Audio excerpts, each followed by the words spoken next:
Greetings, greetings, greetings, my beautiful ones, wise ones, and melanated ones. Today is Thursday, June 26, 2025, and I am Wisdom Reborn.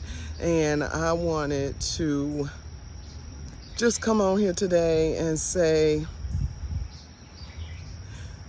we are in a time in space, and things are going to get very, very different for us very, very soon. And we have been hung up on certain things or attached to things that have not served us. And we were given a winter to shed those things. We were given the springtime to plant seeds. Now we are given the wintertime, the summertime. The wind is blowing. We are given the summertime to till our gardens and make sure that the enemies of our gardens does not come and steal that which has been planted, because very soon it is going to be harvest time. And when harvest time comes, it's a lot of work for some, and the benefit is going to be tremendous for those who have taken the time to be in tune with their spirit, with nature, with the universe, with the Most High, with understanding that history requires repetition. However, a wise person can recognize and change the entire plan. And we are wise people. So not just one of us, but hundreds of thousands of us coming together to raise the vibration, the frequency of the planet it's not nearly as hard as it has been portrayed to be. And it is time for us to understand there are two things that we are required to do. And those two things encompass everything that we could ever imagine. The first one is not to worship idol gods. Not to worship idol gods, to understand that we were created by a life force that is unstoppable. And our connection to that life force is based upon our connections to other spirits, other entities, other gods. And the only thing that we need to do is recognize that we have been connected to an incorrect life force, because believe it or not, there are multiple ones, and all of them are not for everyone. I'm not saying that those other gods lack any amount of power or authority, because I can't say that. But what I can say is that the God of the melanated people, the God of the chosen ones, the God of the 12 tribes, that God is the only true and living God. So whatever those other ones can do for their people, they can continue to do it for their people. But that is something that I think is not taught to us. We are taught that, one, Jesus is the only way to get to salvation, which is, if Jesus were the only way, Why did previously the Most High say, in the days of Moses, long before this Jesus came, he said, don't have any other gods before me. He also said, do not take the name of the Lord in vain.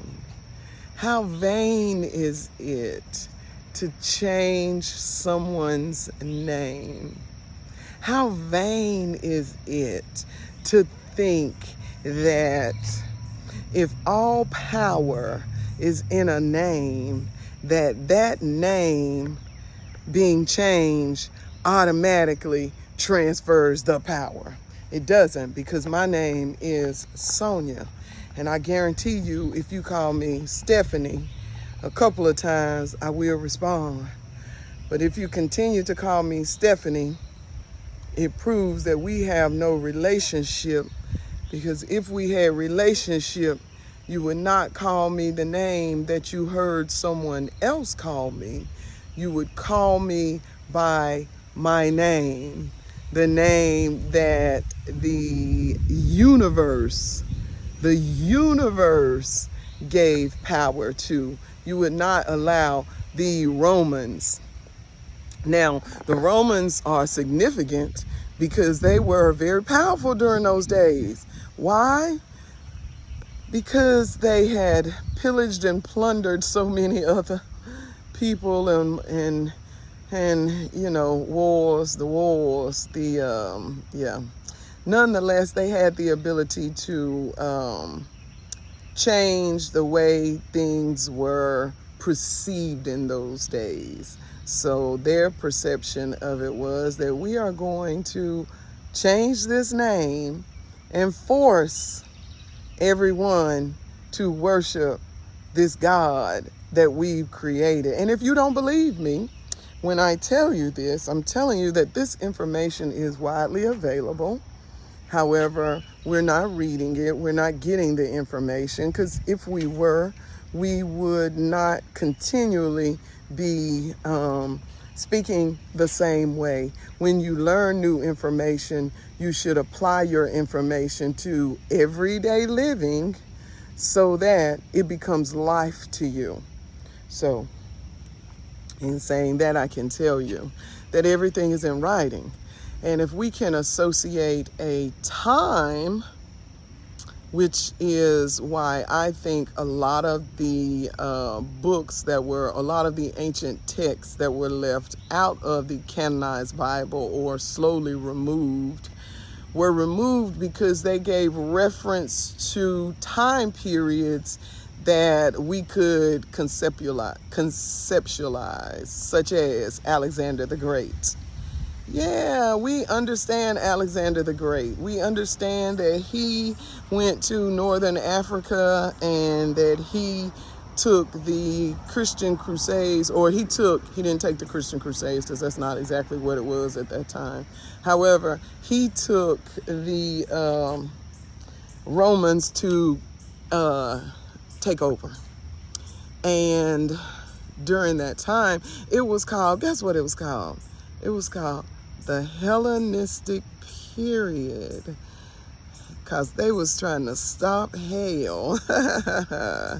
I say it was because they were spreading hell. Okay, so nonetheless, that period of time, we can relate to Alexander the Great. And when we relate to Alexander the Great, we have some books in the Apocrypha, which that is the books that were not in the canonized Bible. Two of those books are the Maccabees. So it's Maccabees 1 Maccabees to 4 Maccabees, I think. I got stuck on 2nd Maccabees because it tells a tale of how they tried to get us to, first the temple was destroyed. And when the temple was rebuilt, it was such a beautiful temple, it was rebuilt. Well, The king during those days went in and put a shrine to Zeus up in the holy temple, which caused, of course, the children of Israel great anger and disgust, to the point that they refused to go into the temple to worship. Shortly after that, the king decided that, you know what, they don't have to go in the temple. I'm going to force everyone to eat pork. And if they don't eat pork, I'm going to kill them. So he killed them. However, the mother of those 7 boys, and then was another guy.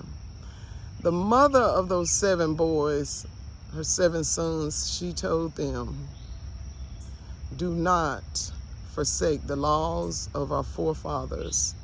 I would rather see you on the other side.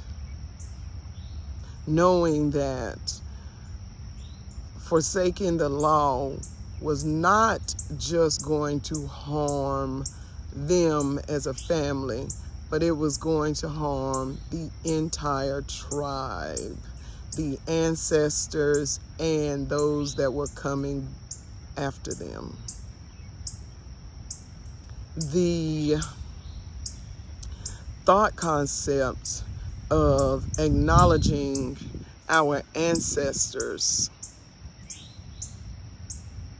is also a part of us honoring the Most High. Nonetheless, let me go back to it. So, if we are not supposed to have any other gods before us, that, I would say, was the initial, or I won't say the initial, I'm going to say the most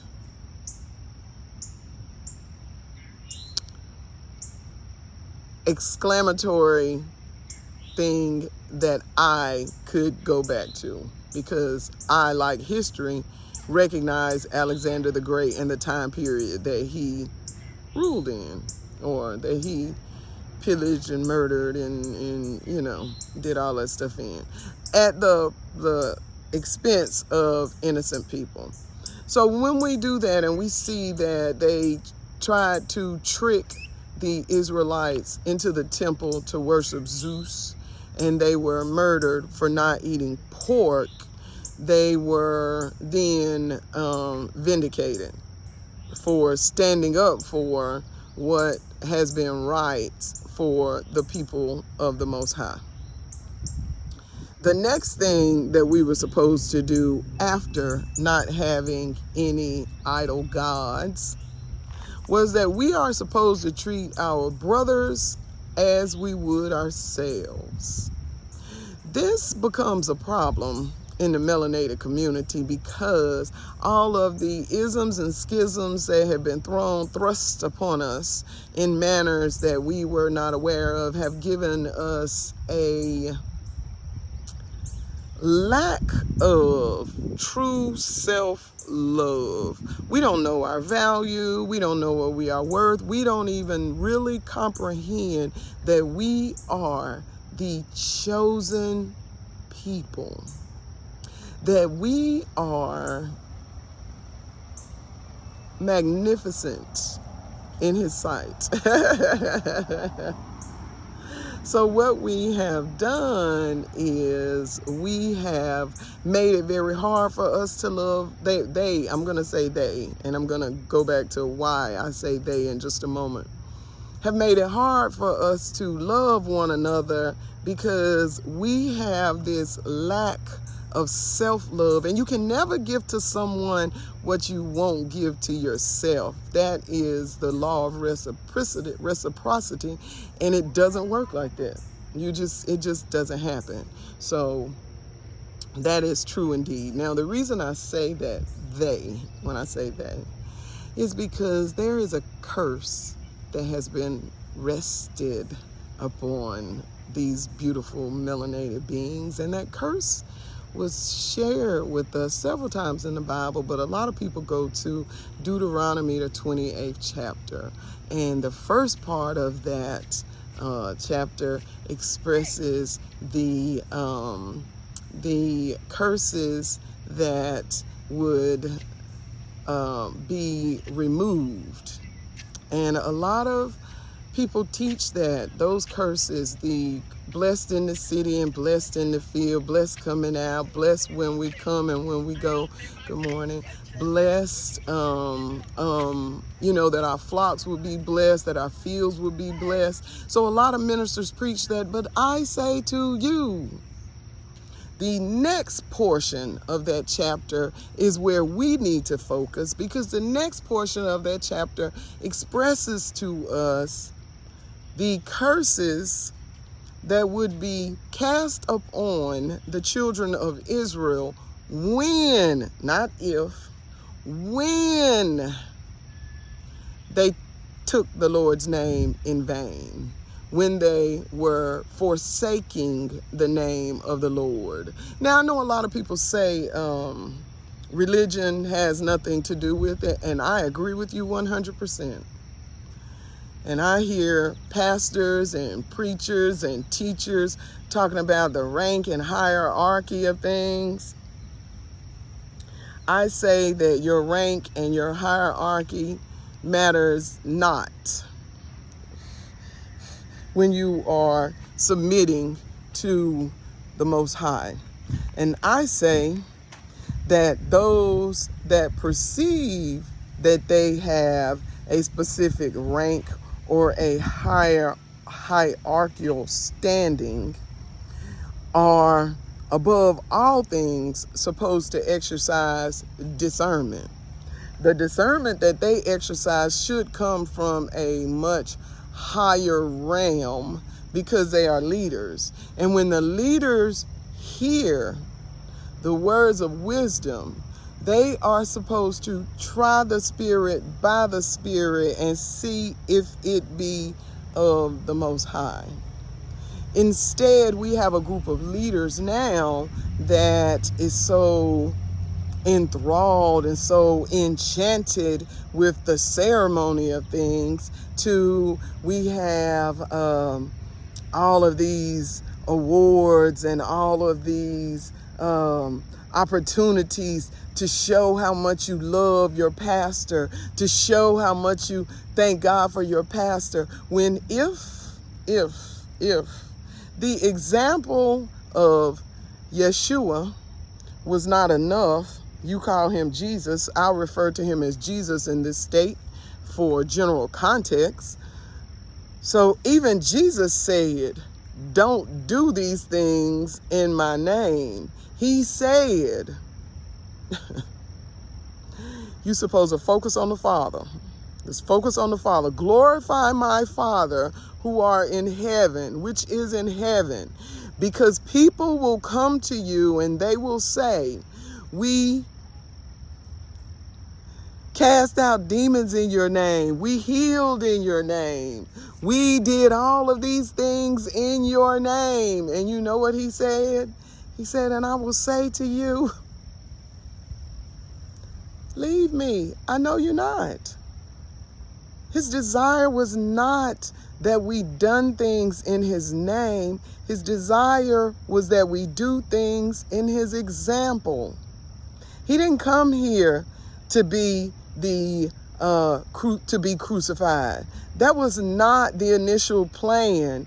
The initial plan was that he was sent here to be the light of the world, to be an example, to show you how you can maneuver through life and stand on what is right, what is just, and what is true. What is love? He didn't come here for you to worship him. He came here to be an example. In the midst of his being an example, the story changed. The plan changed. There was an adjustment. The adjustment was the people who thirst for blood. The people who could look at his energy and tell that he was changing the frequency of the world. He came to be a change in the frequency, but because the opposers were so thirsty for blood, the Most High and those that created us in their likeness and image said, we're going to give these people what they asked for.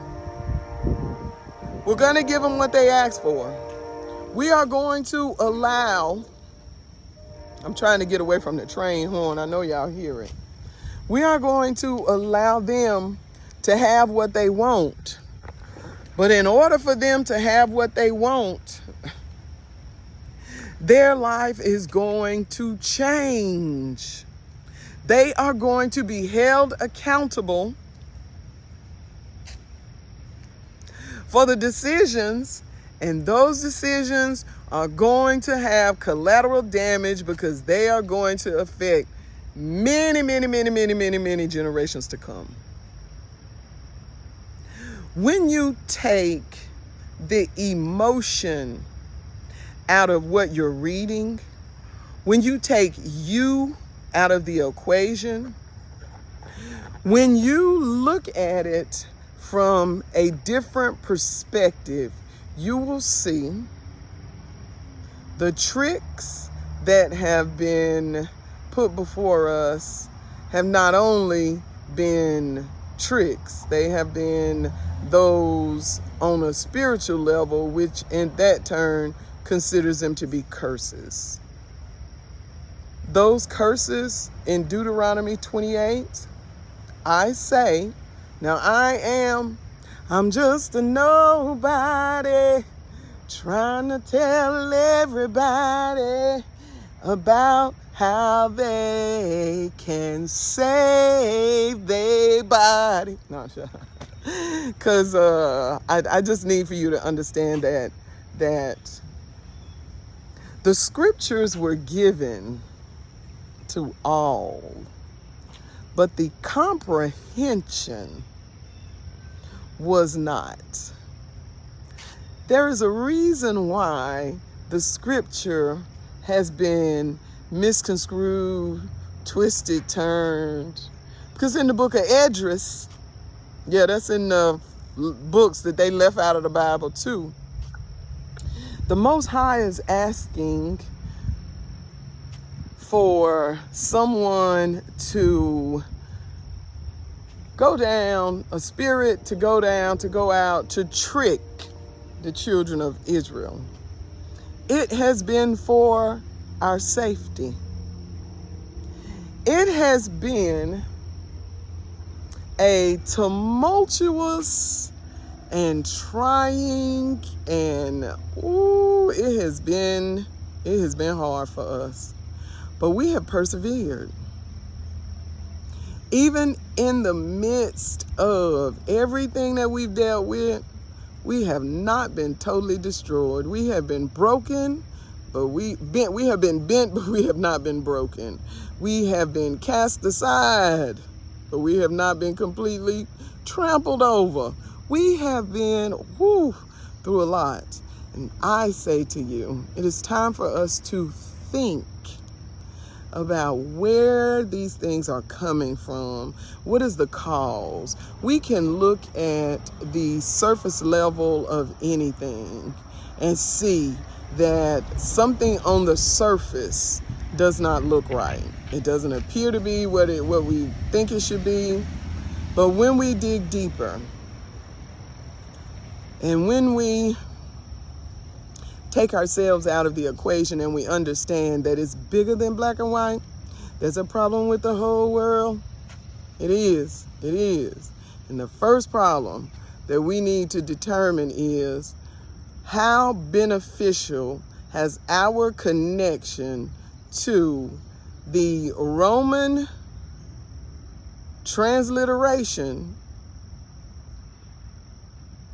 of the name of Yahshua benefited us? Because, what's that, First Colossians? I don't know what's in Colossians. If my people who are called by my name would humble themselves, repent, seek my face, humble themselves, seek my face, repent from their sins, I will hear their cry and I will heal their land. So the name is imperative, because if we have to be called by his name, we are his people. We have to be called by his name. It's spiritual. It's spiritual. It's in the connection. It's in the connection. We are connected to something that ain't strong enough for us. We need something a little bit more powerful. We need to go to the rock. We need a more powerful connection. I am thinking about a record player that I had that only required a 5-volt plug. I accidentally plugged in a 12-volt plug, and it fried my record player. We are connected to a lesser power. We need to check that and start with reading the second book of Maccabees. You can just read the 6th chapter, but for context, go ahead and start reading the 1st through the 6th chapter and see what you come up with. And go and get in my inbox like y'all be doing, and tell me what you think about what what I'm sharing. Anyways, that is too much time that I spent talking, because I was only supposed to do something very quick. But I'm glad I was able to share more information. Nonetheless, let me recap real quick. We are supposed to not have any false gods before us, and we are supposed to treat our brother as ourselves.